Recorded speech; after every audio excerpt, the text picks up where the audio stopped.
2024. Phenomenal asset, key member of my team as we continue to fight this pandemic. So Dr. Bassett, thank you for joining us. Also joined by Lieutenant Governor Brian Benjamin, who'll be joining us in a few moments as well. Today we are going to be focused on some updates on COVID. Very, very, very good news is that the FDA just authorized Pfizer boosters for 16 to 17-year-olds. Therefore, I encourage everyone, first of all, get the vaccine, but also now that we have a broadening age group for the booster, it's really important that millions of teenagers will now be eligible to get that extra shot. They should. Let's do it before the holidays. Let's get it done. I also wanted to, and this is why I have Dr. Bassett here, because there's still a lot of questions about the Omicron variant, and we have right now 20 confirmed cases in the state of New York. One in Broome County. I spoke to the county executive recently about that situation. New York City has 13, Oneida has 2, Suffolk has 3, and Westchester has 1. But however, we expect these numbers to continue to rise. And at this point, we are prepared to say what we have is community spread. It is not coming from people who have traveled. It is being spread in the communities. And so we are watching what has happened in other countries where this first originated. It spreads very quickly. And we are still monitoring the situation. I'll have the doctor speak about this, but I want everyone to know that we are prepared for this. We are working very hard to make sure we have all the tools at our disposal, as I've mentioned. And at this point, I want to make sure that everyone has our updates. I'll talk about them in a couple minutes. But Dr. Bassett, would you please address the variant and also what we know and any information coming out of other sources? So, Dr. Mary Bassett.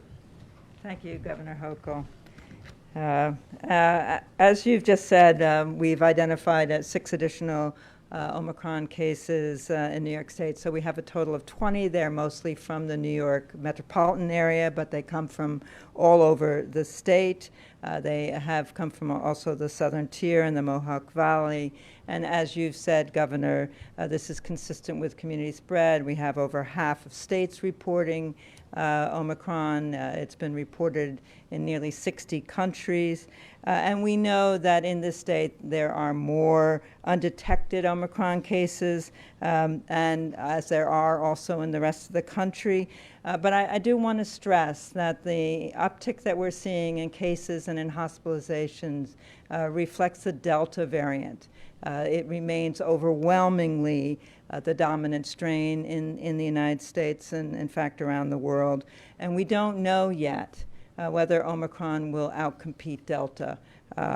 So we are still learning. We are lucky in New York State to have the internationally recognized Wadsworth Center Lab, which conducts sequences of COVID-19 virus samples.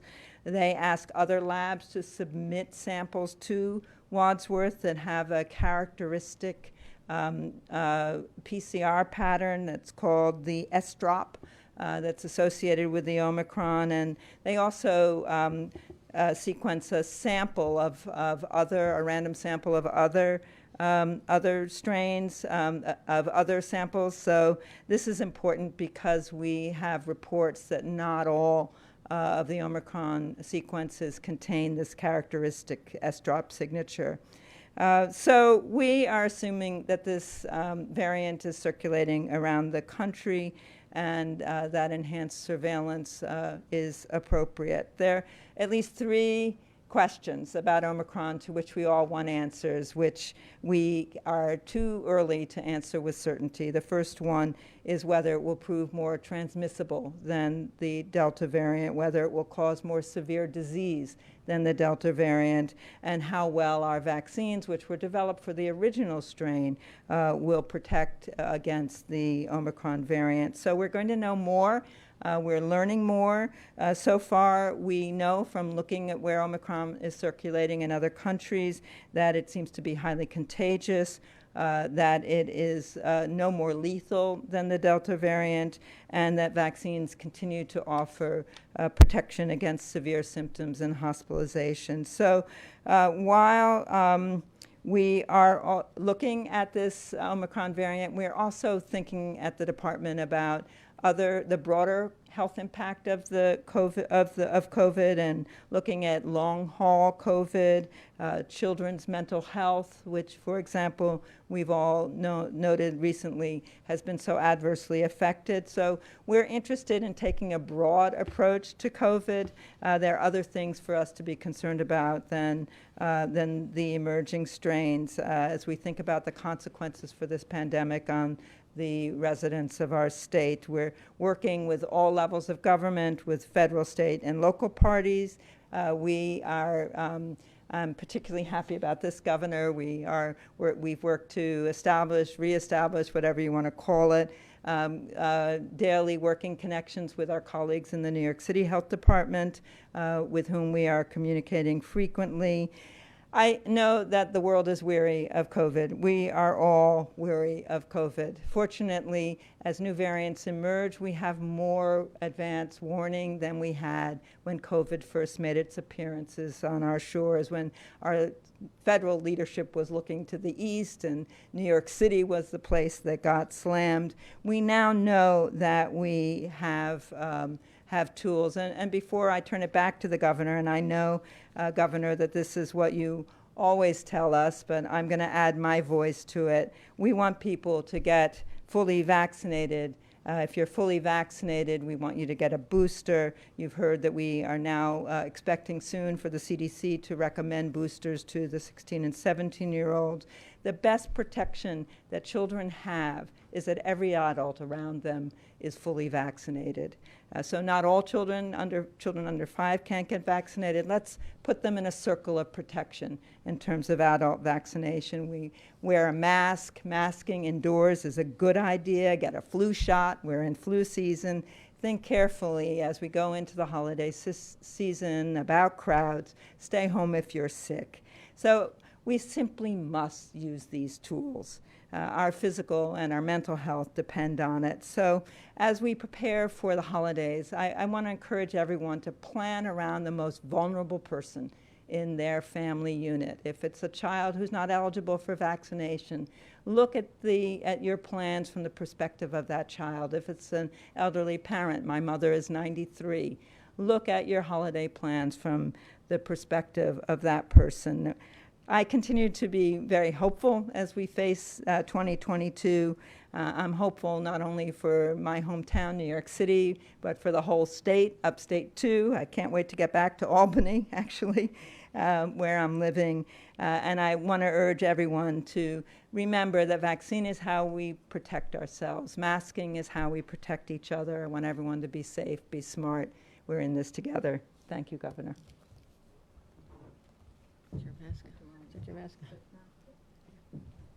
Thank you, Dr. Bassett, for embracing the leadership role in which you've been entrusted. There are 20 million New Yorkers looking to you for the guidance to help us navigate through these turbulent waters. So great to have you as a partner, and put an exclamation point on every point you made. And just, I do want to see this in the Newsweek article. Just remind everybody who's filling up the hospitals. 10 times more likely to face hospitalization if you're unvaccinated, and that does not have to be. We understand that. I did want to give an update. I was on a call this week with the White House Coronavirus Response Coordinator and the national governors, and as well as when I was in Washington a week or so ago, we had conversations about this and reinforcing that the dominant strain still is Delta, and we are very, very focused on making sure that people have the ability for in-home testing. We're talking about the fact that we want the federal government has quadrupled the availability for at-home testing, meaning they've approved, I believe it was 13, and previously have been 8 manufacturers of this, so there should be more supplies on the shelves. And that it continues to drive the price point down, which is also good news. But that, as I had previously announced, private insurance companies are now required to cover the cost of your test kits. We're trying to alleviate any barriers to people getting those test kits, especially for children. So we're going to continue partnering with the federal government. These updates are very helpful for us. And I do want to thank President Biden and his administration for their enlightened leadership as we continue to work through what we anticipate is going to be a very challenging winter time. We were very concerned that we have enough testing kits here in the state of New York. We've ordered an additional 1 million test kits. They should be coming mid next week. We'll be getting those out to the counties. I want the county health departments to be ready for this. And it is our desire that these go into schools, that they work closely with the school districts, particularly in cases where someone is tests positive in a classroom. We want children to be able to get back in the classroom, test to return, because as Dr. Bassett mentioned, there are still collateral mental health impacts from the time when children were isolated, learning from home, but it's not any better for them to go to school and have to be sent back because there's a positive case. And we want to make sure that we restructure this and give parents what they need and get these to the schools, to the parents, so we can get kids back in school as soon as possible. Huge priority of our administration. And these test kits are good for up to 6 months, which is really important. So we're getting them out to schools, getting them to the counties, and having a very strong dialogue with our partners in education as well as in local government. Let me show you some of the cases here. We are looking at 34.6 per 100. There was a time we used to just tell you the percentages. And the reason why the percentages, it used to be 1% New York City and Buffalo might have been 7 or 8% or higher. The reality is that this is a more accurate representation when you look at the cases per 100, because per 100,000, actually per 100,000. We don't have a good handle on who is getting tested, especially with now the advent of home testing kits. We don't know if someone's testing at home or getting tested at work. So at a time when we used to be able to track all those, we had a better idea of who was actually being tested. We could put forth a realistic number that showed the positive cases. And in light of how the testing opportunities are more diverse and spread out and not necessarily managed as well, we want to make sure that we're using per 100,000 cases. So 2 weeks ago, we were at 34.6 per 100,000. Just so you have context, we're almost 50 now. So literally in 2 weeks, we've made that major jump. And I want people to see the state as a whole to get an idea. New York City still being higher than it had been. It did jump. It had been quite a bit lower just a couple weeks ago. But this red is an alarm. This is an alarm going off as you see what's happening. Not unexpected. Everyone's seen the toughest states in America are all in the Northeast. No surprise. It's getting colder. People are staying indoors more, and that was actually foreseeable. We've been talking about that for a while. So we're not an anomaly, but it is not still a good place to be. Hospitalizations, this is what keeps me up at night. We continue to see an uptick in hospitalizations, and this is a trend. You can draw a direct correlation between vaccination rates in an area and the number of hospitalizations. And we know it's the indoors, the colder temperatures, but also the areas where people are more likely to be vaccinated. And certainly with the booster shot, those are not as high as the areas where people are unvaccinated. Therefore, this does not have to be, but look at where we were last April 2021 and how the numbers are spiking up as well. So we want to make sure that we're alerting people. This is not the sky is falling. I just want to make sure that people take this very seriously. So it is that increase in hospitalization results in what? Fewer beds and less access to critical services. And that is what's happening in at least 32 hospitals right now that we determined needed additional help. They had to suspend their health care. They had to suspend their elective surgery. So here's what we did. We first of all, to deal with anticipating that there would be a crisis along these lines, we did sign an executive order to expand the eligible healthcare workforce to allow more people to administer the vaccine, because at one time it was limited. We've expanded to EMTs and others, so we have a larger pool of people who can administer vaccinations. We're also allowing out-of-state healthcare workers and out-of-country to be able to come here, and are allowing them to practice here in New York State during this crisis time, allowing EMTs, as I said, midwives, registered nurses, physicians, and everyone else to administer the vaccine. Continue to deploy the National Guard. I've been receiving pictures around the state of the National Guard being welcomed into nursing homes. I wasn't sure what people would think about it, but the people are very excited about this. I even said that they need to wear uniforms because maybe it looks a little intimidating, and apparently they all feel very secure when they see someone in uniform walking down the hall. So that's been an interesting dynamic I didn't expect, but I wanted to make sure that we used all of our resources. The reason they're in nursing homes, as I mentioned before, that there's a backlog of people who should be discharged from hospitals who cannot go to assisted living or long care programs or nursing homes. So we had to help with the staffing there because we have shortages throughout the entire healthcare system, but we took a proactive approach to help them as well. So our hospital update, as you know, today is the day. We said that elective surgeries would be suspended if any hospital was not able to increase their bed capacity. We gave plenty of notice. We wanted people to make necessary steps, activate their surge and flex plans. And right now we have, as I mentioned, 32 hospitals affected by that. I want to make sure that people understand two things. One is that we're going to reassess this on January 15th. I don't want to give long-term changes in protocol and requirements without an end date or at least a time that we're going to reassess. So on that date and leading up to that, we'll have a better sense of whether or not we got through this surge and we don't have the increase in cases we fully expect, and how we manage them and how the hospitals are doing. And we want to be flexible as the hospitals can step up above those threshold of having more than 10% bed capacity. We want to be flexible, we want to be reasonable, and not have a top-down only approach in this space as well. Hospitals have been through a lot in the last few years. Also reminding people what's still covered. We want to make sure that people do get preventative and certain diagnostic procedures still taken. So I've listed a number of the illnesses and conditions: cardiac, limb-threatening vascular procedures, dialysis, cancer, diagnostic. So you have a whole list there. That's important to get out to people, that those are the areas where they do not have to suspend elective surgeries. So our Department of Health keeps working with the local health departments to work closely to bring elective surgeries back on at the appropriate time, and we expect to get there.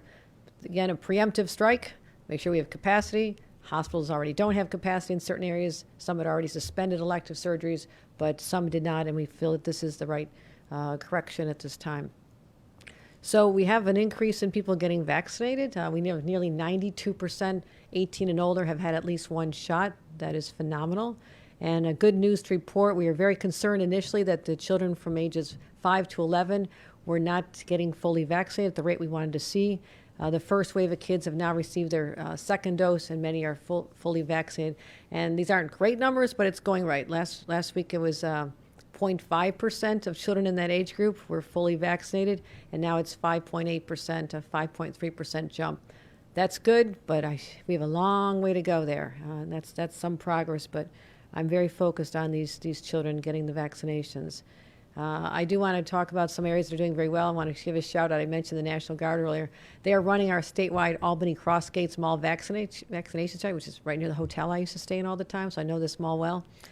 They hit a milestone, and they've had over 300,000 doses already, and I just want to give them a huge round of applause and shout out from here and thank them for the work that they're doing. It is people like this, and again, flashback into the past, there were so many people that we praised constantly, called them heroes, recognized them, and I just think that many of them are getting exhausted. They've been at this longer than they anticipated, so we need to continue to recognize them and honor them and thank them for the extraordinary service that they are continuing to do, including the men and women who are part of our National Guard. They're always there when we need them. We are opening more vaccination sites. We have existing ones already. Here's a list. We have brand new ones in Allegheny, Broome, Clinton, Cortland, Delaware, Erie, Fulton, Suffolk, and Yates. Again, this is in coordination with the local public health departments. This is not us telling them they have to have this. This is saying these are areas we can bring more resources, and these are the places that we're doing it already. So these are bases. Also, we've identified places that had outreach, but we know the vaccination rates are too low and they can continue to increase. I mentioned boosters briefly, but we've had a big increase in boosters. I think the Omicron variant got everybody a little nervous. They started realizing that there are some incidences of breakthrough with the original vaccinations, and so we've had nearly 500,000 booster doses just this past week, a 50% increase, which is really quite incredible. So we're proud of that. Here's our booster map. You can see the numbers going up all over, and let's keep it going all over the state. This is our key out of this. Schools. Right now, only 20% of 5 to 11-year-olds are vaccinated. What I referenced before was those who've already been fully vaccinated. We're continuing to gather data from the school districts. We're letting them know we want this to be increased, and we're requiring all schools now to issue a vaccination survey to parents so we can find out what's going on. Tell us where parents are And if they're not able to access the vaccines, we want to get them in schools as often as possible. Are they going to their children's pediatrician? Are they going to the local pharmacy? We want to know what's going on, get a better handle on the numbers, and work with our local county health departments to target the high need areas that need additional support. So we're continuing our incentives. We're doing everything we can. I will also say that I'm in conversations with businesses right now about some other steps we're going to be taking, but I'll say more on that tomorrow. And right now we have some more incentives. We have our scholarships. I'm not sure why anybody wouldn't jump on this one. It was so exciting when I was able to call the winners. Some are even 8 years old, and 10 years from now they're going to get a free ride to college. You know what the cost of college might be in 10 years? This is incredible. NFL gear and hunting licenses, fishing gear, ski lift passes, but we want to be even more proactive on that front. And with that, I'd like to bring up my Lieutenant Governor, Brian Benjamin, to make another announcement here. And here's something that we're very excited. Brian Benjamin, come on over here.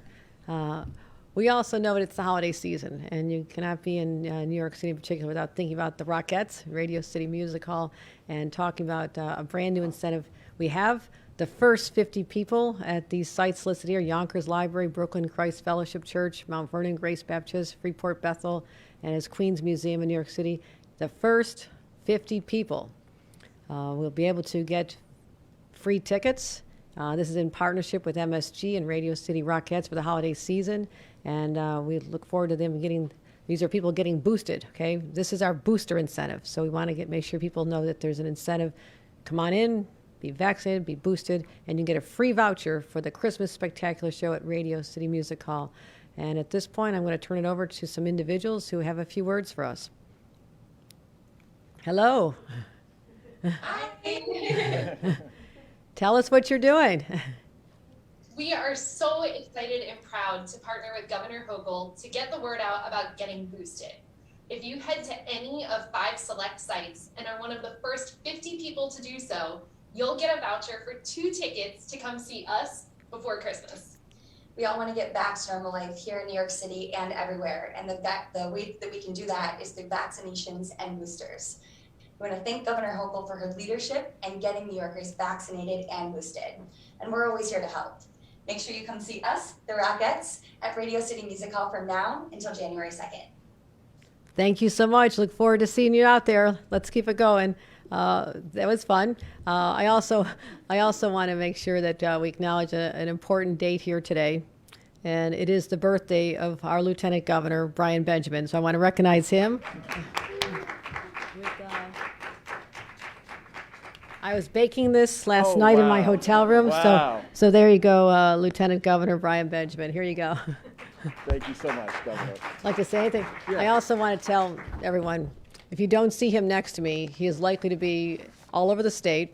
I said you're going to do exactly what I did, but also he is going to vaccination sites, and I want to thank him for going into all communities, particularly focusing on communities of color, to remind people how important this vaccination is. And Lieutenant Governor, if you'd like to give an update on how those journeys are going and what the reaction has been, I'd really appreciate it. Sure. Thank you so much, Governor Hochul. I mean, this is the kind of governor I like. Happy birthday cupcake. Let me put this down.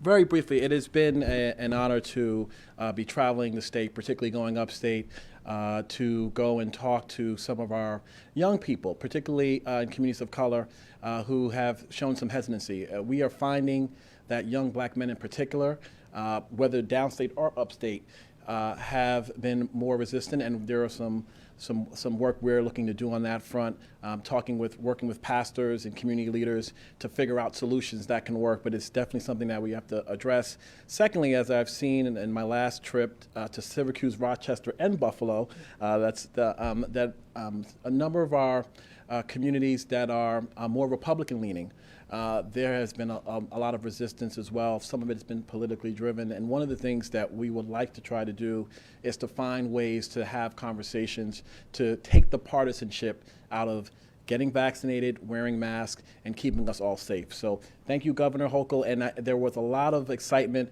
around bringing the National Guard to help with some of the hospital capacity issues, particularly in some of our hospitals upstate that have significant capacity issues, over 100% capacity, and they really needed that help. So thank you, Governor Hochul. I was asked to bring that message to you from a number of our hospitals and nursing homes. So thank you very much. Thank you, Lieutenant Governor. And what Now, or should I wait? you're going to split that with me.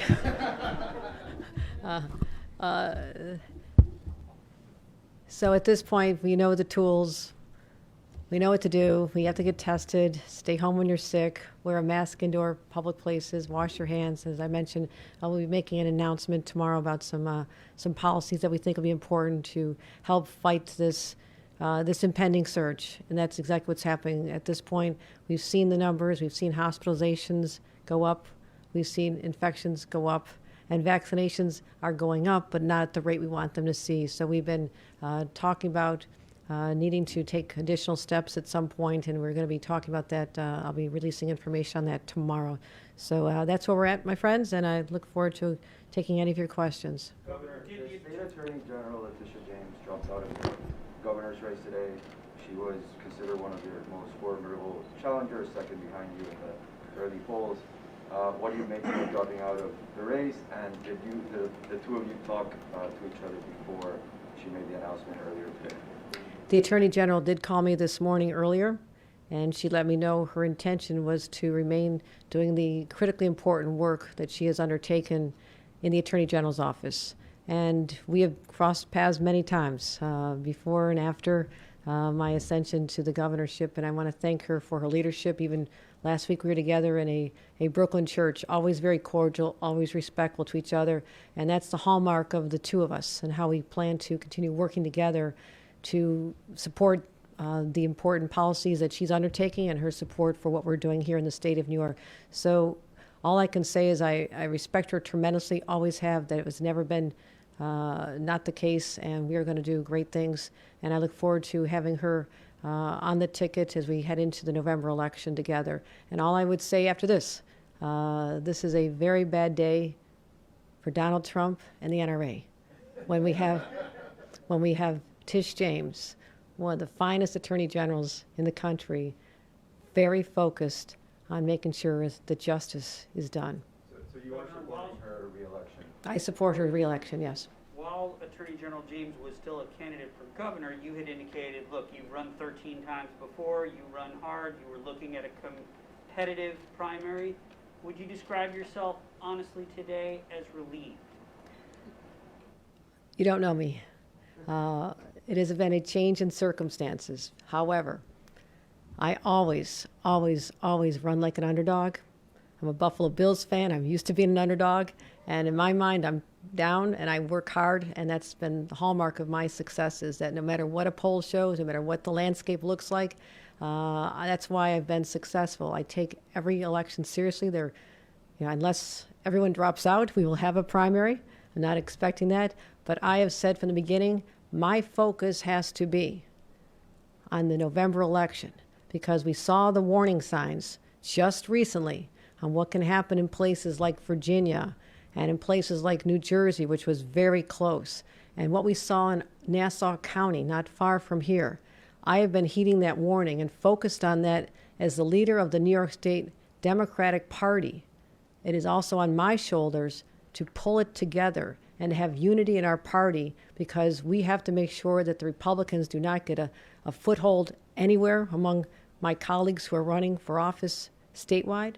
I have to protect the senators, the assigned members, and when I was in Washington, I said I'm also making sure that we can keep the House of Representatives in Democratic hands. I served in the minority in Congress a decade ago when the Tea Party ascended to leadership. That was not a good time for our country. And all we did was play defense, trying to stop policies that would be horribly detrimental to the country and certainly to my district in the state of New York. So that is our focus. It allows us to galvanize. So I think the Republicans will look at this as well as not a good development for them as we march unified all my colleagues running statewide and up and down the ticket, including our members of Congress, and I'm going to continue to fight for them as well. That's what I've always done, always support other people, and I embrace the leadership role that's been entrusted to me, and I'm honored to serve as governor and look forward to serving, running together with Attorney General Tish James. Could we ask a few COVID questions, if you don't mind? That'd be great. You talk a lot about your and your administration's efforts to combat coronavirus, including a variety of incentives, particularly for the booster. Would you talk a little more, though, about efforts that people need to take for themselves and how you might encourage them to do so other than incentives, maybe even mandates? And is that what you might be referencing for tomorrow? I will say I'm referencing that I'm having many conversations with people today in anticipation of a very challenging season coming up with the holidays. So yes, stay tuned.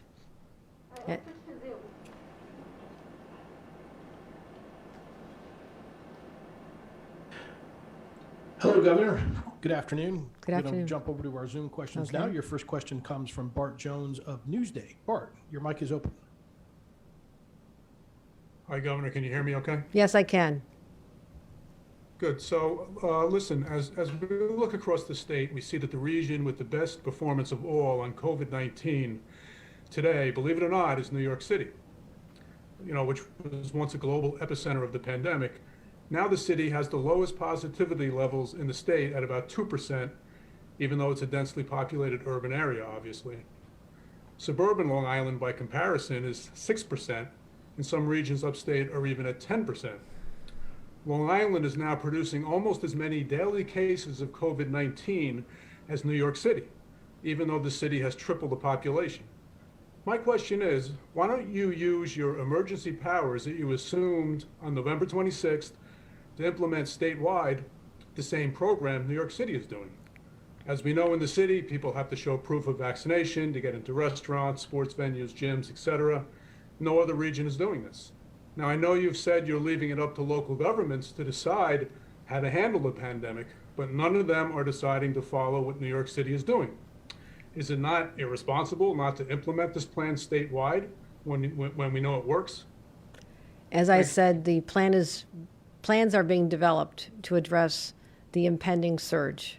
And I've said all along, I'm watching the numbers. The hospitalization rates are the number one issue I look at. And we've taken very bold steps to help the institutions, the hospitals, and the nursing homes already. We do have a statewide vaccination mandate for healthcare workers, which was not necessarily popular, but it was the right thing to do. We enforced that. We do have a statewide mask mandate for children in schools. That's been very effective. And I will tell you that my team is working around the clock to address exactly what you're looking at.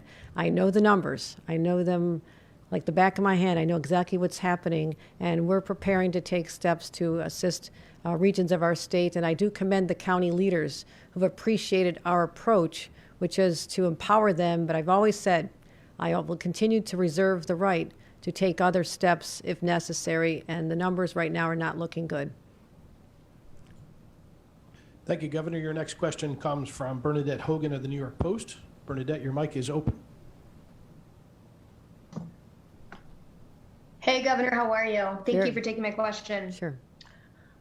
Wondering, there are representatives from the law enforcement community up in Albany today, and they are calling for amendments to the state's bail laws, one of which is they want to completely eliminate cash bail and also allow judges to consider a dangerousness standard. Wondering if you support that, what you think of that, and will that be a priority for you in the upcoming budget process? Public safety is a huge priority of mine. Everyone knows that. And I'm looking forward to working with Eric Adams and our members of the legislature to come up with the right solutions to protect public safety. So we are looking at everything. And that's where I'll leave it right now, Bernadette. You know, everyone knows I don't make policies standing from the lectern, but it's something that we've been keeping a close eye on and making sure that people feel safe and secure in the state of New York. Governor, your next question comes from Michelle Bocanegra from Politico. Michelle, your mic is open. Hi, Governor. Can you hear me? Yes, I can. Great. Just so two quick questions for you. I just wanted to get your thoughts on Chancellor Malatras's resignation this morning, as well as a report from the New York Post that you had placed a call in to Chairwoman Meryl Tisch, saying Malatras should leave his post. I understand that you have been reluctant to publicly weigh in on the issue, but do you think that your thoughts on the matter had any influence on the Chancellor's decision to resign? And then a second question I was hoping to address to Dr. Mary Bassett. You mentioned that the state DOH was hoping to widen the lens on COVID by looking at things like children's mental health. So I just wanted to ask, what are you considering in terms of moving forward with that? Will you, for example, be issuing guidance to schools in that specific arena? Thank you. With respect to the first question, yes, I did have a conversation with Meryl Tisch last night. It was an important conversation to have, and it was focused on the future of the SUNY system and how we can ensure that we have the focus that we need, the undistracted attention on making this the world-class university system that it should be. And that was the context of that conversation. I won't say more about the conversation, but it was an important one. And with respect to not publicly calling out for certain things, I think people understand that the position of the governor is not to stand out and make proclamations and statements. I'm more inclined to work behind the scenes and focus on results. And that is what I'm going to continue to do. And I do thank Dr. Mary Bassett for assuming the responsibility, which we talked about a couple days ago, the responsibility of us to broaden our approach to dealing with the effects of COVID. And she is very concerned, I'll let her speak for herself, about the impacts on the mental health of our children in particular. But I also asked her, as the epicenter of the pandemic in March of 2020, we still have probably more long-haul cases than anyone else in the country. This was so widespread. And I want to make sure that we're addressing those individuals who still are dealing with, whether it's still being excessively tired, or those individuals who have lost their sense of taste or smell months and months later. I mean, I'm speaking about individuals on my own staff who've been affected. So I want to thank her for that, and if she wants to address this, or certainly should be making announcements as it unfolds. Okay. And I thank her for using the resources of the finest health department in America to help not just New York address these issues and find answers and hopefully solutions, but also to be a leader for the rest of the country. Thank you, Governor. And thanks for that question. Obviously, the number one thing that we're concerned about doing is keeping children in school.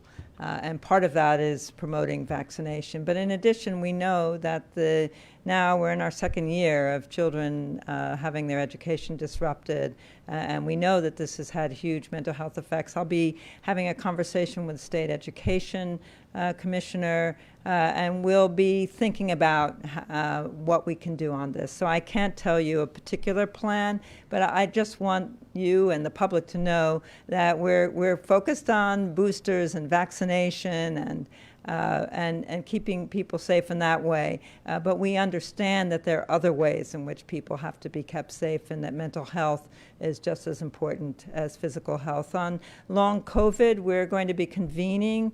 That's one of the immediate roles that the health department can play, is as a convener of researchers. And we, of course, have huge access to data. So we want to see how we can use the resources that we have as a center for a very widely recognized biomedical research establishment in New York State, and as a department that has huge amounts of COVID data, to see what we can do to better understand long-haul COVID. I just want to remind people that not getting hospitalized or dying of COVID is certainly something that is very important and a good reason to get vaccinated. But getting infected is not always going to end in a happy way, and that's why we need to understand long COVID better. Thank you, Governor. Okay. Thank you, everyone. That's all the time we have on Zoom today. Okay. Thank you, everybody. Appreciate you coming out today.